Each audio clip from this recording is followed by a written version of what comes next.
సంతానలేమి సమస్యకు చక్కటి పరిష్కారం చూపిస్తున్న Riya fertility test tube baby centre CN hospital Kurnool. గతంలో ఏర్పడిన అల్పపీడనం వాయుగుండంగా మారింది. ఇది తీవ్ర వాయుగుండంగా బలపడనుంది. దీని ప్రభావంతో ఇప్పటికే ఏపీలోని పలు జిల్లాల్లో వర్షాలు కురుస్తున్నాయి.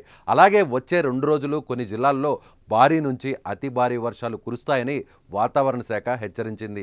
ఈ నేపథ్యంలో అధికారులు ముందు జాగ్రత్తగా చర్యలు తీసుకోవాలని చెబుతోంది. అందులో భాగంగానే నేడు కొన్ని జిల్లాలలో విద్యాసంస్థలకు సెలవు ప్రకటించారు అధికారులు.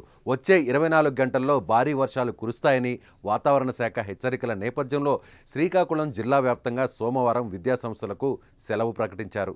మరోవైపు వాయుగుండం ప్రభావంతో విజయనగరం జిల్లా వ్యాప్తంగా పలు చోట్ల ఆదివారం భారీ వర్షాలు కురుస్తున్నాయి.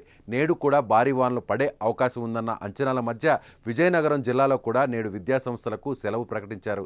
సోమవారం జిల్లాలోని స్కూళ్లు, కళాశాలలు, విద్యాసంస్థలకు సెలవు ఇస్తున్నట్టు జిల్లా కలెక్టర్ వెల్లడించారు.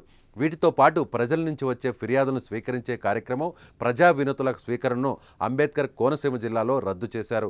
మరోవైపు ఏలూరు, ఉభయ గోదావరి జిల్లాల్లో కూడా భారీ వానలు పడుతున్నాయి. మరోవైపు వాయుగుండం కారణంగా ఇవాళ ఏలూరు, అల్లూరి, ఉభయ గోదావరి, ఎన్టీఆర్ జిల్లాలలో అత్యంత భారీ వర్షాలు కురుస్తాయని వాతావరణ శాఖ అంచనా వేసింది.